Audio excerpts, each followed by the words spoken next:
오늘 우리가 읽은 말씀은 신약성경 요한복음 14장 16절부터 18절까지 말씀입니다.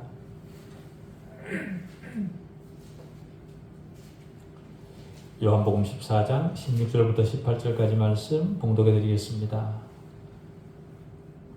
내가 아버지께 구하겠으니 그가 또 다른 보혜사를 너희에게 주사 영원토록 너희와 함께 있게 하리니 그는 진리의 영이라. 세상은 능히 그를 받지 못하나니 이는 그를 보지도 못하고 알지도 못함이라.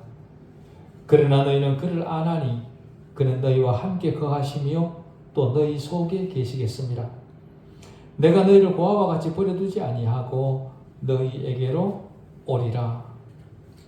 아멘.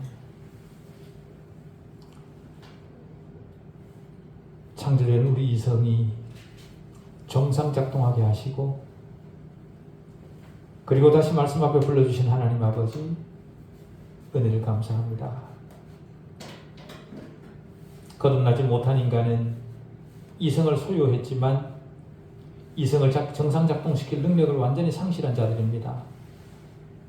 그들의 자리로 다시 돌아가지 않도록 우리에게 바른 말씀이 전달되게 해주십시오.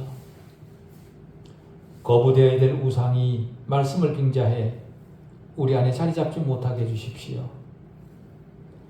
하나님을 바르게 인식하도록 주어진 이성의 능력을 가장 정확히 사용하는 시간이게 해주십시오. 하나님 말씀 앞에 있는 이 시간이 종교적 행위가 되지 않게 해주십시오.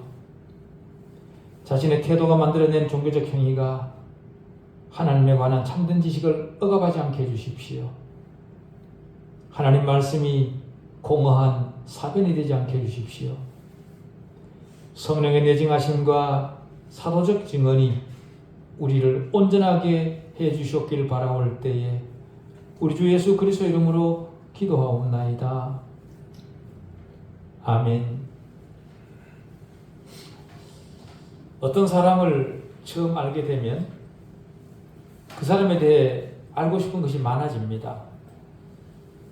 알고 싶은 것이 많아지는 이유는 그 사람이 어떤 사람인지 궁금하기 때문이죠. 그래서 처음 사람을 만나면 누구냐, 뭐 하는 사람이냐를 묻습니다. 누구냐라는 질문 속에는 그 사람이 이름이 무엇이고 어디서 왔고 주로 어떤 일을 하는 사람인가, 어떤 사람과 관계하는 사람인가, 그런 것이 궁금한 겁니다. 그리고 뭐 하는 사람인가라는 질문은 주로 그 사람의 직업에 대해 묻는 거죠. 그런 질문을 하는 이유는 그런 정보를 통해 내가 저 사람을 신뢰도 되는 사람인지 아닌지를 일반적으로 구분할 수 있기 때문에 그렇습니다. 성령에 대해서도 그와 유사한 질문으로 접근할 수 있습니다. 성령이 누구시냐? 그리고 뭘 하시는 분이시냐? 라는 질문을 통해서 우리가 성령을 알게 되고 믿을 수 있게 되는 겁니다. 그 중에 오늘 우리는 성령이 무엇을 하시는 분이신지에 대해 살피려고 합니다.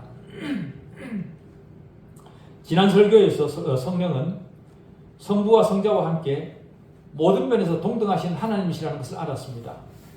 그러면서도 삼위 하나님 간에 각각 다른 임무와 역할이 있고 임무와 역할이 다르다고 해서 능력의 한계 때문에 임무를 분담하시기로 하신 것은 결코 아니라는 것도 알았습니다. 다시 말해 성부 하나님이나 성자 하나님께서 행하신 모든 것을 성령 하나님도 행하실 수 있다는 거죠. 우주를 창조하시는 일에 성령께서도 참여하셨고 구속의 역사를 계획하시는 일에도 성령께서 함께 하셨다고 말하는 것은 완전히 타당합니다. 창세기 1장 2절은 하나님의 영이 성령이 수면 위에 운행하시니라 그렇게 얘기합니다. 이 말씀은 성령이 혼돈의 세상에 질서를 부여하는 역할을 했다는 것이고 그 사실은 성령이 창조에 관여했다는 것이 확인되는 그런 말씀입니다. 그리고 창세기 2장 7절은 여호와 하나님이 땅이 흙으로 사람을 지으시고 생기를 그 코에 불어 넣으시니 사람이 생명이 된지라 이렇게 얘기합니다. 이 구절에서 생기는 하나님의 영입니다. 하나님의 영으로 사람에게 생명을 부여하셨다. 다시 말해 성령께서 창조에 관여하셨다는 거죠. 욥기 33장 4절도 하나님의 영이 나를 지으셨고 전능자의 기운이 나를 살리시느니라 이렇게 얘기를 합니다. 또 성령은 구속의 역사에도 참여하셔서 제자들에게 임해 그들을 진리로 인도하고 성례를 통해 구속의 은혜를 전달하시고 신자들의 삶 속에 구원의 보증과 위로의 역할을 하십니다. 이것을 통해 볼 때 능력의 한계 때문에 삼위 하나님과 각각 다른 임무를 수행하시기로 하신 것은 아니라는 것을 우리가 알 수 있습니다. 능력에 한계가 있으시다면 전능하신 분이라는 말 자체가 성립될 수가 없죠. 성부 하나님도 성자 하나님도 성령 하나님도 전능하신 하나님이십니다. 성령은 예수 그리스도의 전체 사역에 역사하시고 예수 그리스도를 죽은 자 가운데서 이렇게 세우셨고 주님의 교회를 생성시키고 인도하시며 언젠가는 만물로 하여금 만물의 아버지인 하나님께 다 복종하게 하실 일들을 하실 겁니다. 그러면서도 또 한편으로 성경은 삼위의 각 위격이 주도적으로 분담하는 하신 일에 대해서도 강조를 하기도 하십니다. 예를 들어 성부 하나님께서는 창조의 역사에 주도적이셨고 성자께서는 인류를 구속하시는 데 있어서 주도적인 역할을 하셨지만 성령께서 주도하시는 일들은 다양하게 나타나더라. 우리는 그렇게 말해야 됩니다. 다시 말해 1차적으로 성령께서는 성자께서 십자가에서 완성하신 구원을 오늘 우리의 것이 되도록 우리에게 적용하시고 그리스도인의 성화와 성경 기록에 영감을 주셨고 교회에 속한 사람에게 은사를 주는 일에도 주도적 역할을 하신 분이 성령입니다. 다시 말해 성부와 성자께서 하신 일들이 그리스도인의 것이 되도록 하시는 일에 가장 주도적 역할을 하신 분이 바로 성령이시다. 그 말입니다. 요한복음 16장, 13장, 14절은 이 모든 사실을 함축해서 이렇게 말합니다. 그러나 진리의 성령이 오시면 그가 너희를 모든 진리 가운데로 인도하시리니 그가 스스로 말하지 않고 오직 들은 것을 말하며 장래의 일을 너희에게 알리시리라. 그가 내 영광을 나타내리니 내 것을 가지고 너희에게 알리겠습니다. 그렇게 말합니다. 이런 구절을 통해 볼 때 성령의 1차적 역할은 예수 그리스도를 영화롭게 하는 것이라 우리는 그렇게 알 수 있습니다. 성령은 자신에 대해 말씀하지 않으시고 그리스도에 대해 말씀하십니다. 그렇기 때문에 그리스도의 인격과 사역을 떠나서 성령을 단독으로 강조하는 것은 성령을 바르게 인식하는 것이 아니라 그렇게 말할 수 있습니다. 예수 그리스도를 떠나 단독으로 성령을 강조해서 신비하게 느껴지는 어떤 일을 조장하는 것은 성경이 말하는 성령이 아니라 다른 영이고 예수 그리스도를 부인하게 만드는 적그리스도의 영입니다. 요한일서 4장 2절 3절은 이렇게 얘기를 합니다. 너희가 하나님의 영을 알지니 곧 예수 그리스도께서 육체로 오신 것을 시인하는 영마다 하나님께 속한 것이요 예수를 시인하지 아니하는 영마다 하나님께 속한 것이 아니니 이것이 곧 적그리스도의 영이니라. 성령이 아무리 중요하다고 할지라도 우리 마음 속에서 예수 그리스도가 차지하는 자리를 대신 차지하기 위해서는 안 됩니다. 반면에 예수 그리스도께서 높아지는 곳마다 성령께서 함께 일하고 계시고 우리는 성령의 그 역사를 인정하고 성령으로 인해 하나님 앞에 감사할 줄 아는 그런 우리가 되어야 됩니다. 예수 그리스도를 영화롭게 하시는 일을 성령께서 얼마나 특별하게 행사하시는지 우리는 알아야 될 필요가 있죠. 성경을 통해서 볼 때 우선 성령께서는 예수 그리스도에 관해 가르치는 것으로서 예수 그리스도에 관해 가르치심으로써 예수 그리스도를 영화롭게 하십니다. 성령께서 그 일을 하신다고요. 주님의 마지막 설교에서 주님께서 승천하신 후에 성령이 오셔서 제자들을 인도하여 주님에 관한 진리를 알게 하실 것이라 그렇게 말씀하셨습니다. 주님의 그 말씀은 현실이 되었죠. 주님이 가신 후 성령이 오셔서 제자들을 가르친 결과 제자들은 참된 복음을 전할 수 있었고 그리스도의 교훈을 정확히 기록할 수 있었고 그리스도의 가르침과 사역을 조금도 틀리지 않고 기록하여 성경으로 남길 수 있었습니다. 주님은 요한복음 15장 26절에서 내가 아버지께로부터 너에게 보낼 보혜사 곧 아버지께로부터 나오시는 진리의 성령이 오실 때에 그가 나를 증언하실 것이요 그렇게 얘기를 합니다. 예수 그리스도께서 성령께서 예수 그리스도를 가르치는 거죠. 또 성령이 오시기 전에 주님은 이런 말씀도 하셨습니다. 요한복음 16장 12절 13절에서 이렇게 얘기를 합니다. 내가 아직도 너에게 이를 것이 많으나 지금은 너희가 감당하지 못하리라. 그러나 진리의 성령이 오시면 그가 너희를 모든 진리 가운데로 인도하시리니 그가 스스로 말하지 않고 오직 들은 것을 말하며 장래 일을 너희에게 알리시리라. 그렇게 얘기합니다. 하나님이신 성령도 주님으로부터 받은 말씀을 우리에게 하신다. 이렇게 얘기를 합니다. 구약시대에도 성령께서 선지자들이나 왕들이나 다른 어떤 지도자들에게 임하셔서 그 당시에 필요한 말씀을 주셨다는 것을 제자들은 알았습니다. 구약의 중심적 메시지는 구속주, 곧 예수 그리스도를 보내신다는 하나님의 약속이라는 것을 선지자들은 알 수 있었죠. 그러나 선지자들이 알았던 것은 거기까지였습니다. 더 구체적 내용은 알지 못했습니다. 그런데 구약시대 사람들이 막연히 알고 있었던 성령, 메시아를 고대하며 구원을 위해 주님을 바라보게 하셨던 바로 그 성령께서 자신들에게 임하신다는 말씀을 제자들은 주님으로부터 들었습니다. 그 성령께서 오셔서 제자들 안에 계시면서 그리스도의 역사와 구원을 위해 필요한 모든 질서에 대해 말씀해 주실 것이라는 것을 제자들은 주님으로부터 직접 들었던 거죠. 정확히 그런 일이 인류 역사 속에 실제적 사건으로 일어났습니다.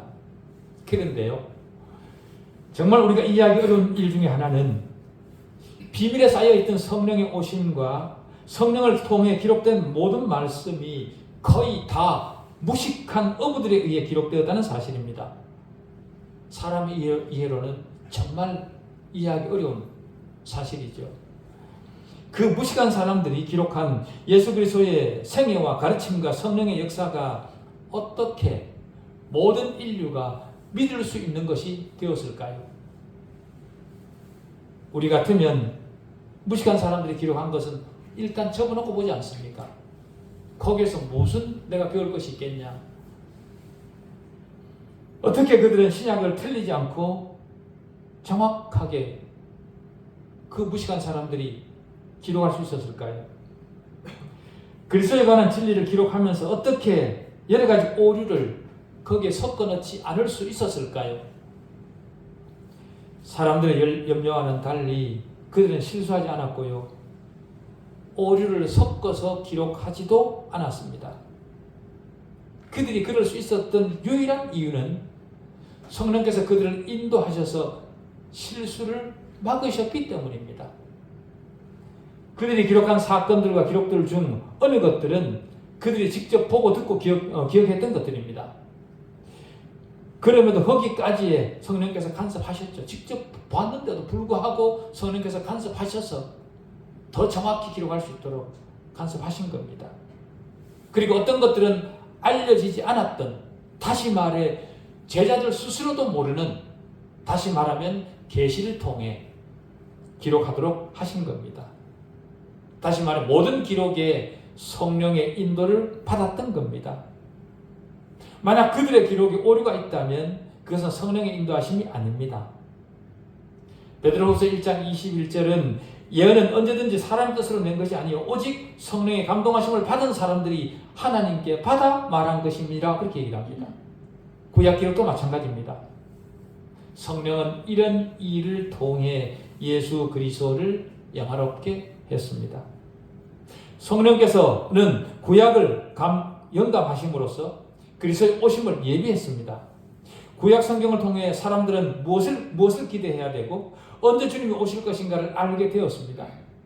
그런 다음 성령은 오실 그리스도에 대한 예언을 보존하고 신약 성경에 영감을 통해 성경 기록과 예수 그리스도의 오심에 대한 참된 해석을 내리셨죠.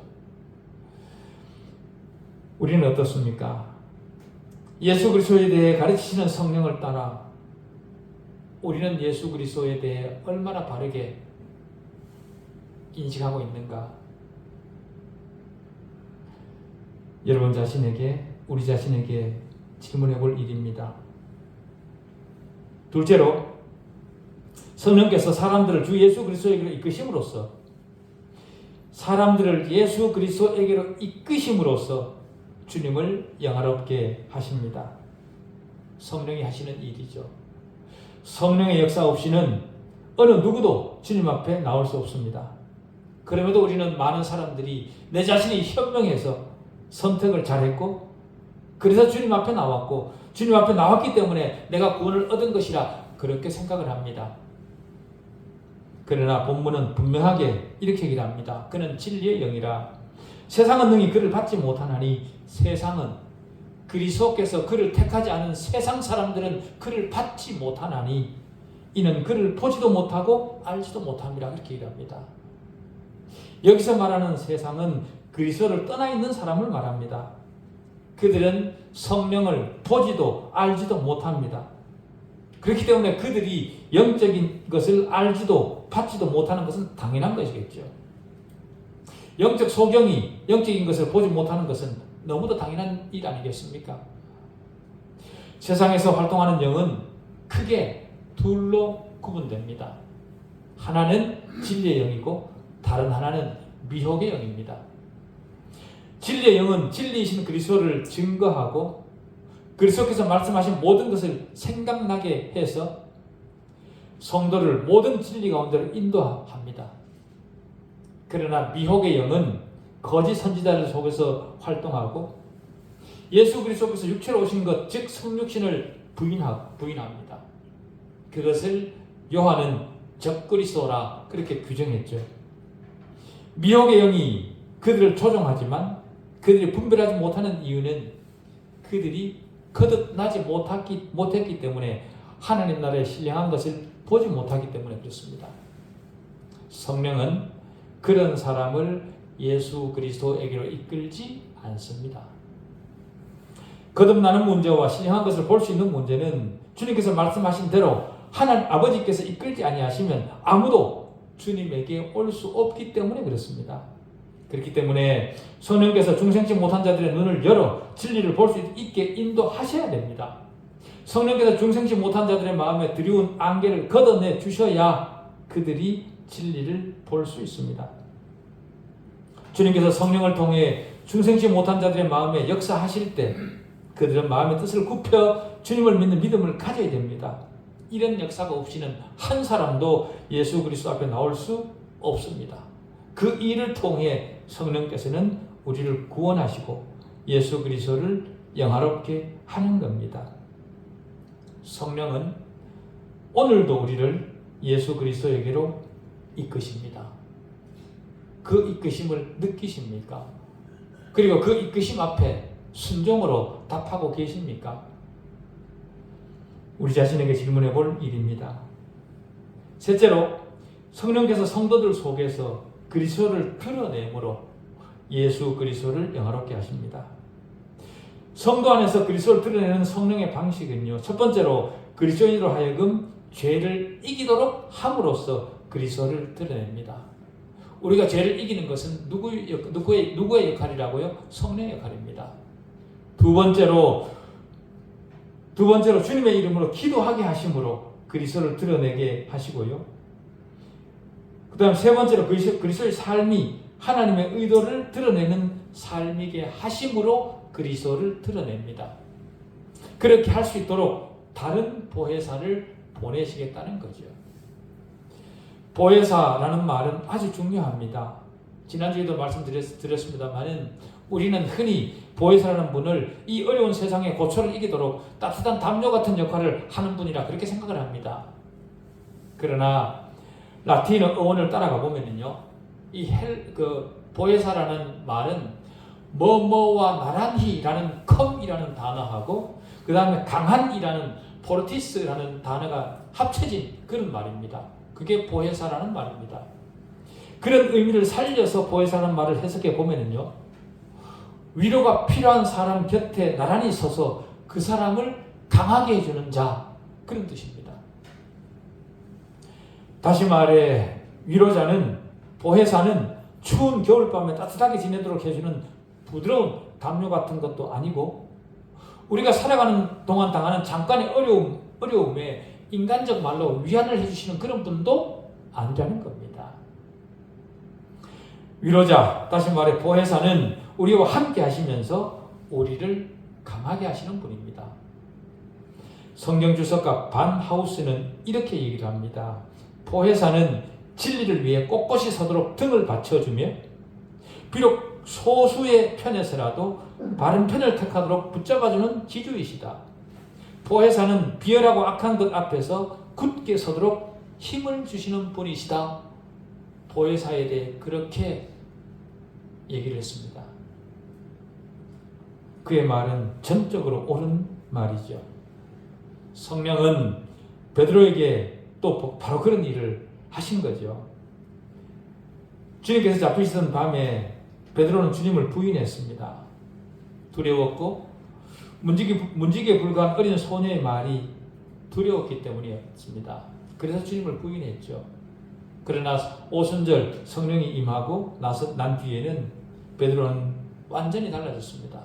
성령께서 그를 강하게 하셔서 그가 주님을 매달았던 그 역적들 앞에 일어서서 담대하게 주님의 복음을 그들에게 전합니다. 주님을 못 박았던 사람들 앞에 서서 주님의 복음을 전하기가 쉽지 않았겠죠. 그렇지만 성령이 그를 감싸니까 그렇게 담대하게 할 수 있었던 겁니다. 거기서 베드로가 뭐라고 전도를 했냐면, 복음을 전했냐면 이렇게 얘기를 합니다. 이스라엘 사람들아, 이 말을 들으라.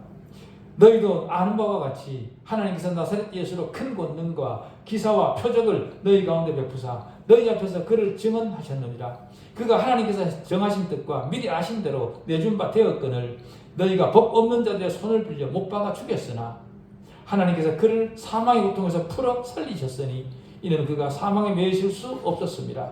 그런즉 이스라엘 온 집은 확실히 알지니 너희가 십자가에 못 박은 이 예수를 하나님이 주와 그리스도가 되게 하셨느니라. 그리스도를 못 박아 죽인 사람들 앞에서 니네들이 주님을 못 박아 죽이지 않았느냐? 그가 다시 살아나셔서 주와 그리스도가 되게 하셨다. 그런 말을 성령이 베드로에게 힘을 주시지 않으셨다면 어떻게 베드로가 그런 말을, 담대한 말을 할 수 있었겠습니까? 그렇게 할 수 있도록 한 역할이 바로 보혜사의 역할입니다. 보혜사라는 헬라 단어는요, 파라클레토스라는 말입니다. 파라라는 말은요, 옆에서 따라가다 라는 말이고요, 클레토스라는 말은 부르심을 받은 이라는 뜻입니다.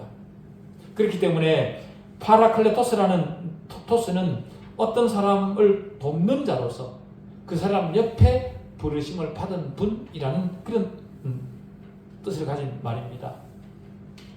다른 사람을 돕는 자로 그 사람 옆으로 부름받은 분, 부름받은 자, 바로 그 뜻이 헬라의 보혜사라는 말의 뜻입니다. 예를 들면 우리가 법적 문제 해결을 위해 변호사 사무실을 찾아갔다고 생각을 해보십시오.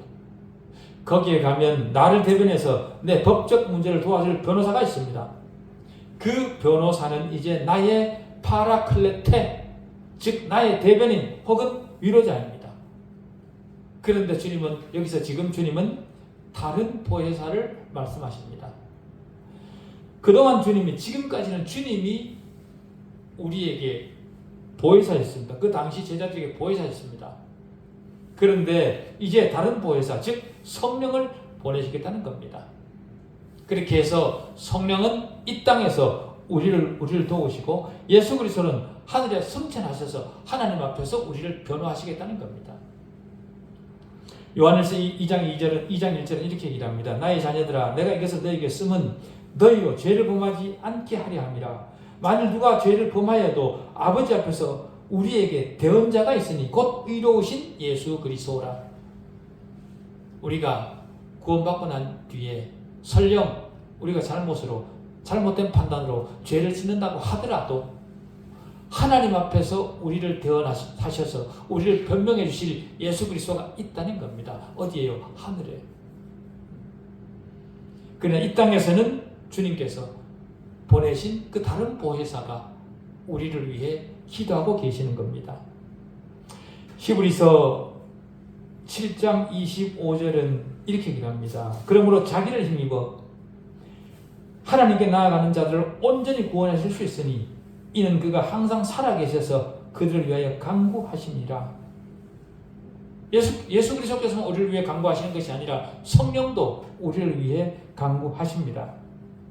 로마서 8장 26절은 이렇게 기도합니다. 이와 같이 성령도 우리의 연약함을 도우시나니 우리는 마땅히 기도할 바를 알지 못하나 오직 성령이 말할 수 없는 탄식으로 우리를 위하여 친히 간구하시느니라. 우리를 위해 친히 기도하시는, 간구하시는 성령을 의지해서 우리는 얼마나 예수 그리스도를 드러내고 있습니까?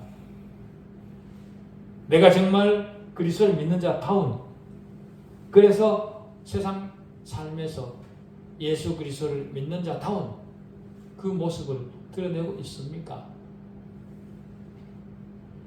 주님도 그리고 성령도 우리를 위해 기도하시기 때문에 아무것도 우리를 하나님으로부터 멀어지게, 떨어지게 할 수 없습니다. 하나님이 나를 붙들고 계신다면 우리가 살아가는 동안 두려울 것이 무엇이 있겠습니까? 그래서 로마서 8장 33절 34절은 이렇게 기도합니다. 누가 능히 하나님께서 택하신 자들을 고발하리요? 의롭다 하신 이는 하나님이시니 누가 정죄하리요? 죽으실 뿐만 아니라 다시 살아나신 이는 그리스도 예수시니 그는 하나님 우편에 계신 자요 우리를 위하여 간구하시는 자신이라. 그렇게 얘기합니다. 바울이 로마서 8장 2절부터 4절에서는 또 이렇게 얘기합니다. 이는 그리스도 예수 안에 있는 생명의 성령의 법이 죄와 사망의 법에서 너를 해방하였습니다. 율법이 육신으로 말미암아 연약하여 할 수 없는 그것을 하나님은 하시나니 곧 죄로 말미암아 자기 아들을 죄 있는 육신의 모양으로 보내어 육신의 죄를 정하사 육신을 따르지 않고 그 영을 따라 행하는 우리에게 율법의 요구가 이루어지게 하려 하심이니라. 그렇게 얘기했습니다.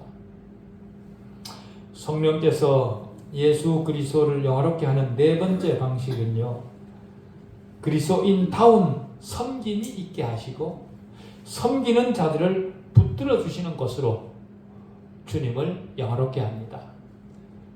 예수 그리스도를 믿는 그리스도인다운 섬김이 있도록 성령께서 우리를 간섭해 주시고 또 섬기는 자들에게도 힘을 주시는 역할을 성령께서 하신다는 겁니다. 성령께서는 그리스도 안에 있는 사람들을 불러서 그들로 믿음의 격이 높아지게 하시고 그들이 성화를 재촉할 때 그들과 함께 하시면서 그들을 지원하시고 위로하시고 힘을 주십니다. 그런 성화를 통해 예수 그리스도를 영화롭게 하시는 거죠. 여러분은 어떻습니까? 성령께서 여러분을 인도하셔서 여러분으로 하여금 성화를 재촉하게 하고 있습니까? 우리는 생각하기를 어떤 거창하고 두각을 나타내는 그런 일들이 있어야만 성화가 된다, 그렇게 생각을 합니다. 그러나 우리 일상 모든 곳에서 성령께서 우리 마음을 감동하셔서 우리로 그리스도 안에 있는 자답도록 인도하실 때 거기에 순종할 줄 아는 것이 더 적극적으로, 얼마나 더 적극적으로 순종할 수 아느냐, 그것이 성화의 정도이고요. 그렇게 할 때 그것이 주님을 영화롭게 하는 겁니다. 무엇인가 두각을 드러내고 거창해 보이는 어떤 일을 하는 것, 그것 때문에 그리스도를 드러내는 것이 그리스도를 영화롭게 하는 것이 아닙니다. 내가 있는 자리에서 가장 작은 것일지라도 주님께서, 성령께서 내게 말씀하시는 것을 따라 예수 그리스도를 향해 내 몸과 마음을 돌리는 바로 그것으로 우리는 그리스도를 영화롭게 하는 겁니다. 우리는 그렇게 하고 있습니까? 그리스도인은요, 단순히 총만 잘 쏘는 군사가 아닙니다. 하나님은 하나님의 일에 우리를 이용하시기 위해 우리를 부르신 것이 아닙니다. 우리를 구원하신 것이 아닙니다. 하나님께서 우리를 구원하신 이유는요, 그리스도의 성품을 담도록, 그리스도의 장성한 분량에까지 자라도록 하시기 위해 우리를 부르신 겁니다. 우리를 구원하신 겁니다. 요약하면은요, 성령이 하시는 역할은 우리에게 진리를 가르치시고 우리를 예수 그리스도에게로 인도하시고 우리로 예수 그리스도를 드러내게 하시고 우리가 섬김의 자리에 있도록 성령께서 우리 옆에서 우리를 강하게 하시는 분이시라, 그 말입니다. 그리고 이제 18절이 남았는데 18절에서 주님은 이렇게 얘기를 합니다. 내가 너희를 고아와 같이 버려두지 아니하고 너희에게로 오리라, 이렇게 얘기를 합니다. 우리요, 성령께서, 주님께서 우리를 떠나시고 우리 혼자 내버려 두게 되면 우리는 영락없이 고아가 될 판입니다. 이 무정하고 사랑이 없는 세상에서 고아가 된다, 그렇게 생각을 해보십시오. 내 손을 붙들어주는 사람이 존재가 아무것도 없다라고 생각을 해보십시오. 얼마나 두렵습니까? 그러나 주님은 우리를 그렇게 버려두지 않으시겠다는 겁니다. 잠시 성천에 계시는 동안에도 우리와 함께 계시겠다 하셨고 우리를 위해 자신의 영을 보내셨습니다. 그것이 곧 위로자이고 보혜사이죠. 성령은 우리를 위로하시는 분이시고 우리로 모든 것을 하게 할 수 있는, 능하게 하시는 분이시고 우리를 강하게 만드시는 분입니다. 그런 분으로 우리와 함께 하십니다. 그 성령이 진리의 영입니다. 성령의 사역은 우리 안에 역사하셔서 우리 속에서 영원하도록, 우리 속에서 영원토록 그리스도를 영화롭게 하는 그 일을 성령께서 하시는 겁니다. 여러분 안에는 여러분들이 보지 못하지만 성령이 다 계십니다. 그 성령을 의지하셔서 그리스도를 영화롭게 하는 그런 남은 신앙이 되시기를 바랍니다. 기도하시겠습니다. 하나님 아버지, 은혜를 감사합니다.